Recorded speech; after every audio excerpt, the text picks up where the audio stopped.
ప్రేలాడబడిన నేరస్తులలో ఒకడు ఆయనను దూషించి, నీవు క్రీస్తు కదా, నిన్ను నీవే రక్షించుకోనమని మమ్మల్ని కూడా రక్షించమని చెప్పారు. అయితే రెండో దొంగ, మూడో దొంగ ఏమన్నాడంటే, ఆ దొంగకి క్రీస్తు ఎవరో తెలియదు, ఆ గ్రహింపు లేదు, యేసు ప్రభు ఎవరో కూడా తెలియదు, దుష్టాత్మగా ఉన్నాడు, దొంగతనమే నేర్చుకున్నాడు. కానీ దేవుడు ఉన్నాడు, పల్లమ్మ తండ్రి యేసయ్య ఉన్నాడు అనే మాట గ్రహింపు లేదు. క్రీస్తుని ఎడగని స్థితిలో ఉన్నాడు, అయితే గర్వంతో ఉన్నాడు. అయితే ఏం ఆలోచించుకున్నాడంటే, మేమిద్దరం కూడా దొంగలము కదా, దొంగలంటే దొంగలు, గది దొంగలము కదా, మా ఇద్దరిని చిరివేశారు, ఈయన్ను కూడా చిరివేశారు, మాతో సమానం అనుకుంటున్నాడు. కాదు, ఆయన పరిశుద్ధుడు, నీతిమంతుడు, జాయగల దేవుడు, ప్రేమగల దేవుడు. అయితే ఈ రీతిగా మాట్లాడుతుండగా అక్కడ రెండో వాడు ఏమన్నాడంటే, చదవగా రెండో వాడు వారిని కల్పించి, నీవు అదే స్థితిలో ఉన్నావు కనుక దేవుడికి భయపడవా? మనకైతే ఇది న్యాయమే, మనం చేసిన వాటికి కానీ ఏ తప్పు చేయలేదు అని. ఇప్పుడు ఏమన్నాడంటే రెండోవాడు, దేవుడు అంటే గ్రహించాడు, దేవుడు అంటే పరిశుద్ధుడని గ్రహించాడు, దేవుడు అంటే నీతిమంతుడని గ్రహించాడు, ఆయన పాపం పడిపోయే లోకానికి వచ్చాడని గ్రహించాడు. కానీ ఈ దుష్టుడైన మొదటి దొంగకి దేవుడని గ్రహించాడు, దూషించాడు, అపహాసించాడు. నీవు దేవుడివే కదా, హేళన చేశాడు, దేవుడిని హేళన చేశాడు. నీవు దేవుడివే కదా, నిన్ను నువ్వు రక్షించుకొని మమ్మల్ని కూడా రక్షించమన్నాడు. అంటే దేవుడు, నిజ దేవుడు పరిశుద్ధుడని తెలుసుకున్నవాడు ఏమని మాట్లాడు, మనకిదే తగినదే, ఈ శిక్షణ మనము తగిన వాళ్ళం. అయితే నీవు దేవునికి భయపడవా? అది భయం లేదు, దేవుడంటే అసలు భయం లేదు. భయం లేకున్నాను దేవుని అలాగా దూషించాడు. ఇదో కొరింథీయులకు రాసిన పత్రిక 1వ అధ్యాయం 18. సిలువను కూర్చిన వార్త నశించిన వారికి వెనుకలము కానీ రక్షింపబడిన మనకు దేవుని శక్తి. అది సిలువను కూర్చిన వార్త నశించుతున్నాడు కనుక మొదటి ఏమాత్రం గ్రహింపు లేదు, ఆలోచన లేదు. ఏంటంటే ఈ నిజమైన దేవుడు అన్నమాట నమ్మకం లేదు. అయితే దేవుడి గురించి ఎక్కడా వినలేదు, దుష్టాత్మగా ఉన్నాడు కనుక అలా మాట్లాడాడు. ఇప్పుడు ఈ రక్షింపబడిన మనకే దేవుడి శక్తి,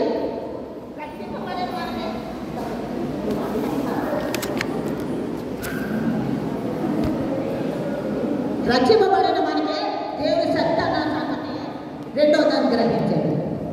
అయితే దేవుడు లోకం ఎందుకు వచ్చాడంటే, మన కోసం, మన పాపం కోసం, మనల్ని రక్షించడానికి లోకమనికే వచ్చాడు.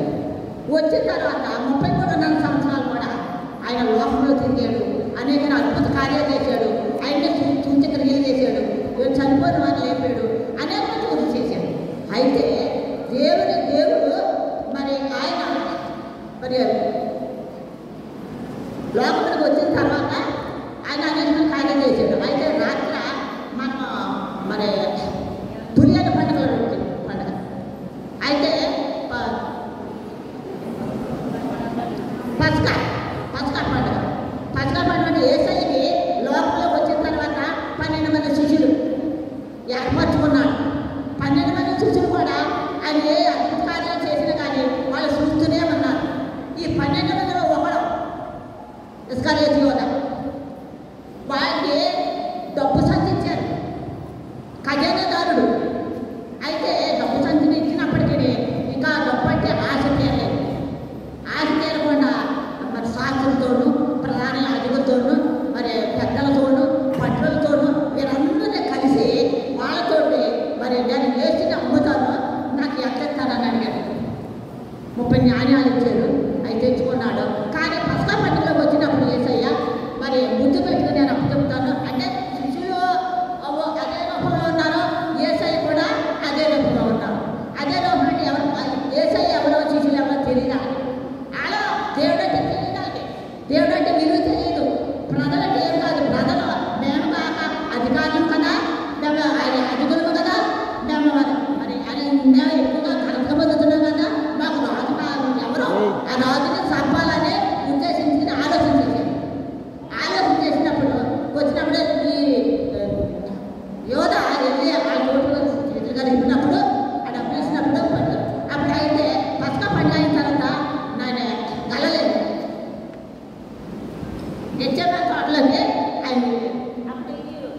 యోధ ఏం చేశాడంటే మరి కప్పడంలో ముక్క ముంచి ఆ మొక్క ఎప్పుడైతే ఉంచాడో వెంటనే సాతానుడు ఆయనలో ప్రవేశించాడు. వెళ్ళి వాళ్ళతో చెప్పాడు, నేను ఎవరిని ముద్దు పెట్టుకుంటానో ఆయన పట్టుకుంటాను. ఈయన ఎక్కడ ఉన్నారో గెచ్చమని తోటలో ఉన్నారు. ఎలా వెళ్ళారు? మామూలుగా మనుషులుగా వెళ్ళారా? కత్తులతోటి గుదియాలతోటి ఆయన పట్టుకుని ఒక్కరి మీదకి అంతమంది లేదు. అయితే అంతమందిని కూడా జాగ్రత్త చేస్తే దేవుడు ఉంది. కానీ యెహోవా దేవుడు తండ్రికి ఇచ్చిన మాట ప్రకారంగా మౌనముగా ఉన్నాడు. మౌనంగా ఉన్నప్పుడు మరి ఈ పట్టుకున్నారు తీసుకెళ్తే, అయితే మొట్టమొదటి ఎవరి దగ్గర తీసుకెళ్లారంటే అన్న దగ్గర తీసుకెళ్ళారు. అన్న ఆ సంవత్సరమే యాజకత్వంలో వచ్చాడు కనుక ఆయనకి మరి ఏ సైన్స్ చూస్తాడు భయం కలిగింది. భయం కలిగి మరి ఆయనకి ఏ శిక్ష విధించడానికి ఆయన మనసు ఒప్పలేదు. అలా ఏం చేశాడంటే కైప దగ్గర పంపించాడు. కైప దగ్గరికి వెళ్ళినప్పుడు కైప మరి ఆయన కూడా భయపడ్డాడు. ఏంటి ఏ సైన్స్ నేను శిక్షణ అయినా అని భయపడ్డాడు. భయపడినప్పుడు మరి ఆయన ఏం చేశాడంటే పిలాతు వద్దకు పంపించాడు. అప్పటికే పిలాతు వద్దకి వచ్చేటప్పటికి తెల్లవారి ఉదయం అయింది. ఉదయం అయినప్పుడు నాని యాజకుని ఇంటి ముందుగా నిలబెట్టి పెద్ద సభ పెట్టారు. అయితే ఆ చుట్టుపక్కల ఉన్న వాళ్ళందరూ కూడా ఏమి జరుగుతుందో ఏమి శిక్షాకాలంలో గుప్పులుగా వచ్చారు. వచ్చినప్పుడు పిలాతు న్యాయం చేస్తారన్నమాట. అప్పుడు పిలాతు మనసులో యేసయ్య కొంచెం భయం ఉన్నది. పిలాతు ఎలాగైనా యేసయ్యని విడుదల చేయాలని ఆయన ఆలోచించుకుంటున్నాడు. అయితే అంటున్నాడు యేసయ్యతో, నీవు ఇందులో రాజువా అన్నాడు. నేను అన్నట్టే అన్నాను. అక్కడున్న సైనికులు అంటారా, అదిగో ఆయనే నోటు ద్వారా మరి సాక్షి చెప్తున్నాడు. ఇంకా మనకు సాక్షులు ఎవరన్నాడు. ఇంకో సాక్షుడు వచ్చాడు. ఆ సాక్షుడు వచ్చి అంటున్నాడా, వీడు ఎరుసల దేవాలయంలో పడగొట్టి 3 దినంలో కట్టనన్నాడు అని చెప్పాడు. ఇదే సాక్షి ఇదే చేస్తామన్నాడు. అయితే ఆ సమయంలోనే మరి ఈయన పిలాతు ఆయనకి నేను అధికారిని, మరి దొంగల సంవత్సరంలో ఒకసారి విడుదల ఉన్నది, నేను విడుదల చేయాలంటే నేనే విడుదల చేయాలి, నువ్వు అబద్ధం ఆడమని చెప్పంటే నువ్వు అన్నట్టే నేను రాజుని అన్నాడు. అయితే అప్పుడు ఏం జరిగిందంటే ఆయన ముందు అన్నట్టుగా పిలాతు నేను విడుదల చేస్తాను అని చెప్పేటప్పటికి ఒక స్త్రీ ఆయన ఏది జాలి. ఆ దేశంలో అంతమంది ప్రజలు ఉన్నప్పటికీ ఎవ్వరు కూడా ఆయనకి జాలి లేదు, ప్రేమ లేదు. చంపేయాలన్నారు. మరి విడుదల చేయాలి, ఒకరిని ఎవరిని విడుదల చేయమంటావు అని అడిగాడు పిలాతు. నాకు పప్ప కావాలని యేసుని సిలువేయండి అని కేకలు వేసేది. వారి కేకలే గెలిచారు. అయితే అప్పటికే మరి ఆ స్త్రీ ఏమని చెప్పాలి, పిలాతు భార్య కలలో ఆయన పిరుగులాడాడంట. ఆమెను నిద్రపట్టలేదంట. లేఖనం రాసి పిలాతు పంపించాడు. సభ జరుగుతుంది. మరి ఏం శిక్షేస్తాడు ఆయనని పంపితే అక్కడేముందంటే ఆ నీతిమంతుని జోలికి పోవద్దు అప్పుడు అన్నాడంటే ఈ పాపము నా మీద నా పిల్లలు లేకుండా మరి చేతులు కడిగేస్తా ఏమన్నాడంటే మరి వాళ్ళకి అప్పచెప్పేసాడు. ఎవరికి శాస్త్రులు, పరిచయాలు, చదువుకాయలు, పండ్రోతులు వీరందరికీ అక్కడ ప్రజలందరూ కూడా ఏ సైతం ఏం చేసుకోవడం అని చెప్తే వాయిని తీసుకెళ్తారు. ఇప్పుడు ఎక్కడికి ఎరుసలేము వీధిలో ఉన్న కొట్టుకుంటూ దెబ్బలు కొడుతూ అరిచేతులు గుద్దుతూ మరి ఇల్లు చేతికి ఇస్తూ నెత్తి మీద తల మీద గుండ్ల కీరం పెట్టు మన పాపములన్నీ కూడా ఒక చిలువగా ఆయన భుజం మీద పెట్టి కొడుతున్నారు. ఎవరికైనా సమాధానం చెప్పాడా దేవుడు? ఎవరికి చెప్పలేదు. తండ్రి అని అడిగితే అక్కడ ఏమున్నాయంటే ఆ లోకంలోనూ సేనాని దోషం ఉన్నాయి. సేనాని దోషం వచ్చి మన అందరూ కూడా తినేది లోకం ఉండదు. అయితే ఆయన తండ్రికి ఇచ్చిన మాట నెరవేర్చాలంటే బతకతే అమ్మడిన గుడ్డు వల్లే మౌనముగా ఉన్నారు. యేసు ప్రభు మౌనంగా తీసుకెళ్ళి ఆ వచ్చి ఆ ఈదలు అన్నమాట కొట్టుకుంటూ కొరడాలతో మరి దానికి ముళ్ళు ఉంటాయి. ఆ ముళ్ళతో కొట్టి లాగుతూ ఉంది. రక్తం చిల్లుని కారిపోతుంది. ఎరుసలేములో మరి ఆ ఈదులన్నీ రక్తమైపోతున్నాయి. చెల్లు కాకుంటే ఆయన అయినప్పటికీ ఆయన ఏమాత్రం కూడా మరి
యెరూషలేము కుమార్తెలారా, నా కోసం ఏడవకండి, మీకోసం మీ పిల్లల కోసం.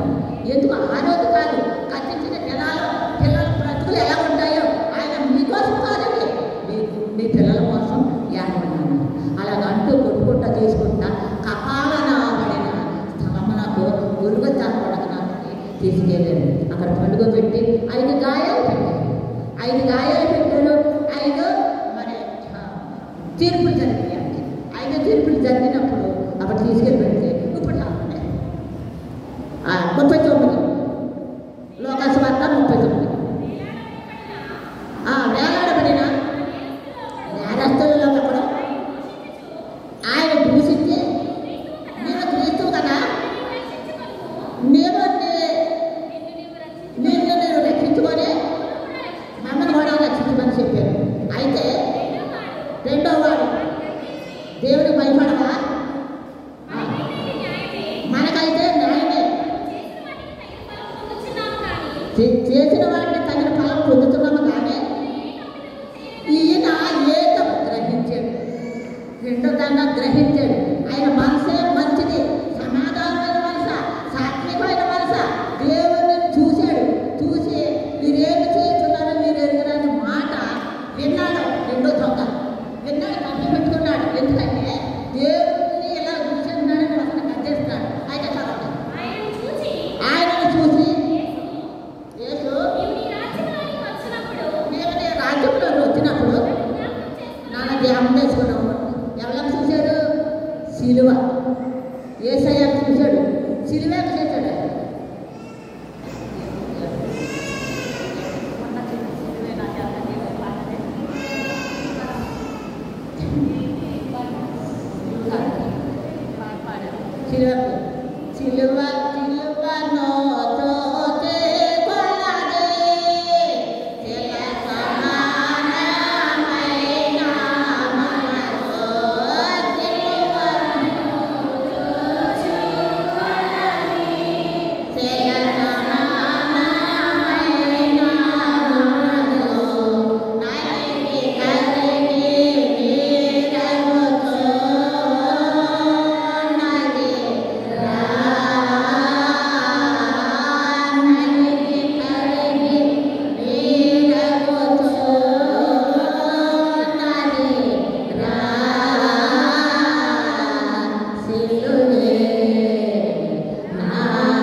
విన్నాడు. రెండో దాన్ని విన్నాడు. అంటే అప్పుడు ఏమన్నాడు? నేడేను నాతో కార్యాలు. ప్రకటన గ్రంథము 2వ అధ్యాయము 7.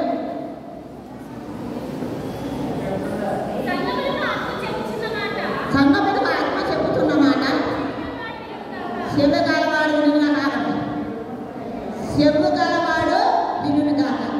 ఎవరికున్నా చెవులు అలాగే రెండో దొంగ విన్నాడు మాట విని రెండో దొంగ విన్న తర్వాత మరి ఆ మాట గ్రహించాడు కదా, చెవులు మనకు ఉన్నాయా? 40 దినాలు పట్టించి సాయంత్రం మరి ప్రార్థన చేసి మరి ఆయన చెప్పుకొని మనకు ఆచార్యం ఒక్కడికి అమ్ముతాం. ఎవరైనా జ్ఞాపకం చెప్పండి, ఒకటి జ్ఞాపకం లేదు. అయితే దొంగ జ్ఞాపకం, దొంగకు సేవలు ఉన్నాయి, మనకు సేవలు లేవు. మంగమైపు అందులో చెవులారా విని కన్నులారా చూసి నా వలన సత్త పొందుకుంటున్నట్లు వారి హృదయం మన హృదయం భూమితో ఉన్నది. అయితే దేవుడు వినుసు బట్టి వింటాడు కానీ గ్రహించు చూసుకున్నట్టుగా చూద్దాం కానీ ఎంత మాత్రం కూడా దేవుడు నిజ దేవుడు పరిశుద్ధుడు అలా ఉన్నాడని మనం మాత్రం చెప్పుకోలేదు. అయితే ఇక్కడ బాగా చదువు ఇదే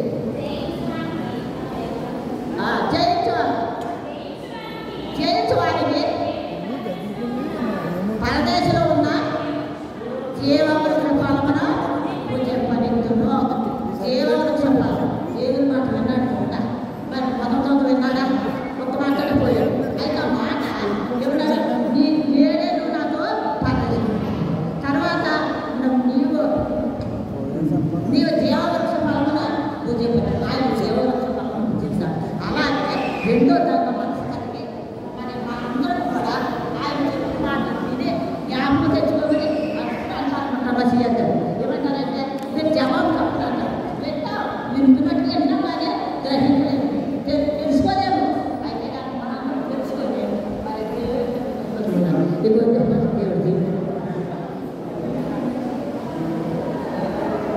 దయచేసి గమనించండి, 15 నిమిషాల లోపు చెప్పడానికి ట్రై చేయండి. ఏమన్నా ఉంటే బయట పెట్టుకోండి. మూడో మాట పొడపాటి రత్నమణి గారు, అలాగే ప్రార్థన గోడ్ల రాజకుమారి గారు, అలాగే ధ్యానం కాడికి దానియలు గారు. మూడో మాట యోహాను సువార్త 19వ అధ్యాయం 26, 27 వచనాలు.